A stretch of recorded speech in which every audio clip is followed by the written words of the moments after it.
ব্যবসায়ীদের একাধারে তাদের দুশ্চিন্তা, অন্যদিকে মুখ্যমন্ত্রীর কাছে তাদের আর্জি, এই বিষয়ে আপনাদের জানাবো। কারণ রাজ্যে যাতে আলুর যোগান ভালো থাকে আর আলুর দাম নিয়ন্ত্রণে থাকে, তার জন্য রপ্তানি বন্ধ আপাতত রয়েছে রাজ্য সরকারের নির্দেশে। আর তার মধ্যে পশ্চিম মেদিনীপুরের যে আলু, সেটা কলকাতার বাজারে চাহিদা নেই। তারা ভিন রাজ্য, তাদের পাশের রাজ্যগুলোতে সেগুলো রপ্তানি করে। আর এই রপ্তানি বন্ধ হওয়ার জন্য হিমঘরে মজুত রয়েছে সেই আলু।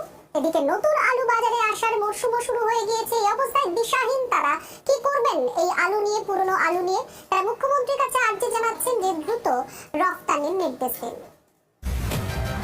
রাজ্যে আলুর দাম নিয়ন্ত্রণে আনতে রপ্তানিতে হ্রাস টেনেছে সরকার। রাজ্যের বাইরে যাতে আলু না যায় তা নিশ্চিত করতে প্রশাসনও কড়াকড়ি করছে।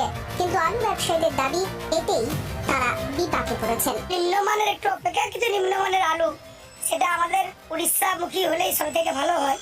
কিন্তু আমাদের রাজ্যে কলকাতায় এই আলু চলেনি। এখন ব্যবসাদাররা যে ভাব বিপদের মুখে পড়ে আছে, স্টোরে যে ভাব আলু, যে পরিমাণ আলু এখনো মজুদ আছে, তাতে করে কোনো রকমেই এই আপনার ডিসেম্বর তো পেরিয়ে গেলই, আপনার জানুয়ারি ফেব্রুয়ারি অর্ধেক দিন গেলেও এই আলু শেষ করতে পারবে না। ব্যবসাদার কিছু কেমন বন্ড কিনেছিলাম, সেই বন্ড পর্যন্ত বিক্রি করতে পারছি না। এই সময় চাষিরা এসে আমাদের উপরে বলছে যে যেটুকু বন্ড নিয়েছো সেটুকুই পয়সা দাও, আমাদের সংসার চলার মতো পয়সা আমরা দিতে পারছি না। আলু ব্যবসায়ীদের দাবি, ডিসেম্বরের মধ্যে এই আলু বাইরে না বার করলে নষ্ট হয়ে যাবে।